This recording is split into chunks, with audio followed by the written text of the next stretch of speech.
اعوذ باللہ من الشیطان الرجیم بسم اللہ الرحمن الرحیم۔ ناظرین اکرام، شب قدر بڑی برکت اور رحمت والی رات ہے۔ اس رات کے مراتب و درجات کا کیا کہنا کہ خداوند قدوس نے اس مقدس رات کے بارے میں قرآن مجید میں ایک سورہ نازل فرمائی ہے، جس میں ارشاد فرمایا ہے کہ بے شک ہم نے اسے شب قدر میں اتارا، اور تم نے کیا جانا کہ شب قدر کیا ہے؟ شب قدر 1000 مہینوں سے بہتر ہے۔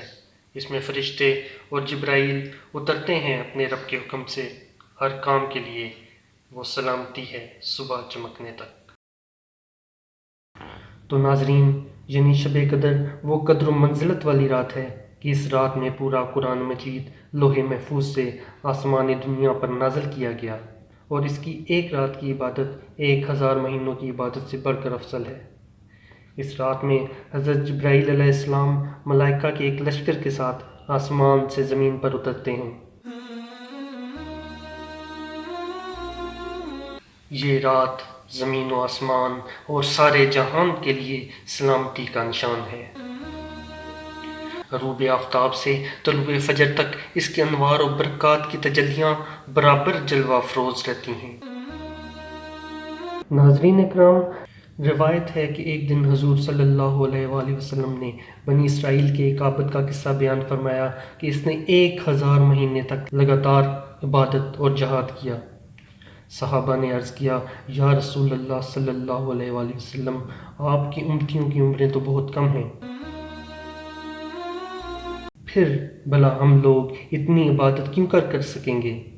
صحابہ کے اس افسوس پر آپ صلی اللہ علیہ وآلہ وسلم کچھ فکر مند ہو گئے، تو اللہ تعالیٰ نے یہ سورہ نازل فرمائی کہ اے محبوب، ہم نے آپ کی امت کو ایک رات ایسی عطا کی ہے کہ وہ 1000 مہینوں سے بہتر ہے۔ روایت ہے کہ شب قدر میں سدرۃ المنتہا سے فرشتوں کی فوج حضرت جبرائیل علیہ السلام کی سرداری میں زمین پر اترتی ہے، اور ان کے ساتھ 4 جھنڈے ہوتے ہیں۔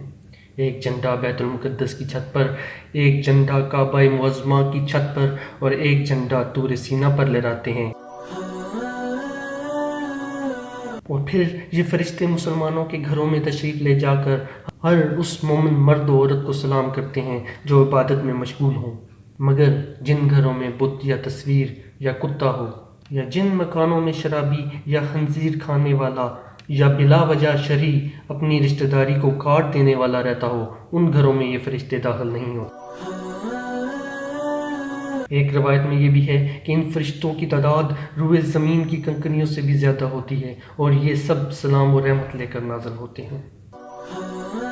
حضور اقدس صلی اللہ علیہ وآلہ وسلم نے فرمایا کہ شب قدر کو رمضان کے آخری عشرہ کی طاق راتوں، یعنی 21ویں، 23ویں، 25ویں، 27ویں اور 29ویں راتوں میں تلاش کرو۔ اس لیے بعض علماء کرام نے فرمایا کہ شب قدر کی کوئی رات معین نہیں ہے، لہٰذا ان 5 راتوں میں شب قدر کو تلاش کرنا چاہیے۔ مگر حضرت ابن عباس رضی اللہ تعالیٰ عنہ اور دوسرے علماء کرام کا قول یہ ہے کہ شب قدر رمضان کی 27ویں رات ہے۔ اور بعض علماء کرام نے بطور اشارہ اس کی دلیل یہ بھی پیش کی ہے کہ لیلۃ القدر میں 9 حروف ہیں، اور لیلۃ القدر کا لفظ اس سورہ میں 3 جگہ آیا ہے، اور 9 کو 3 سے ضرب دینے سے 27 ہوتے ہیں، لہٰذا معلوم ہوا کہ شب قدر رمضان کی 27ویں رات ہے۔ واللہ تعالیٰ اعلم۔ ناظرین اکرام، روایت ہے کہ جو شب قدر میں اخلاص نیت سے نوافل پڑھے گا، اس کے اگلے پچھلے سب گناہ معاف ہو جائیں گے۔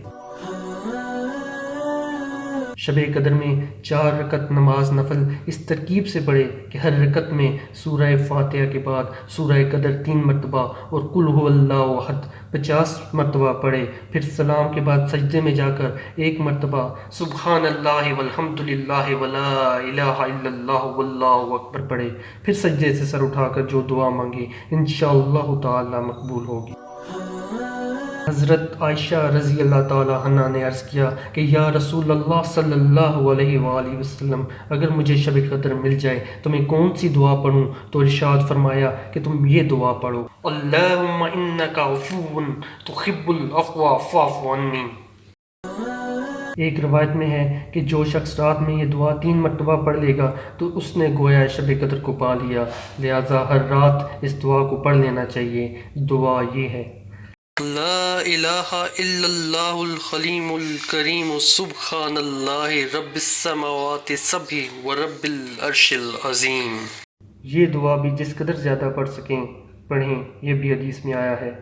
دعا یہ ہے: اللہم انی اسألک العفو والعافیت والمعافاة الدائمہ فی الدنیا والآخرہ۔ ناظرین اکرام، یہ میری طرف سے ایک ادنا سی کوشش ہے۔ نیکی کو جس قدر ہو سکے اس قدر زیادہ پھیلانا چاہیے، لہٰذا اس پیغام کو زیادہ سے زیادہ اپنے دوستوں کے ساتھ شیئر کریں اور چینل کو سبسکرائب کرنا نہ بھولیے گا۔ اللہ حافظ۔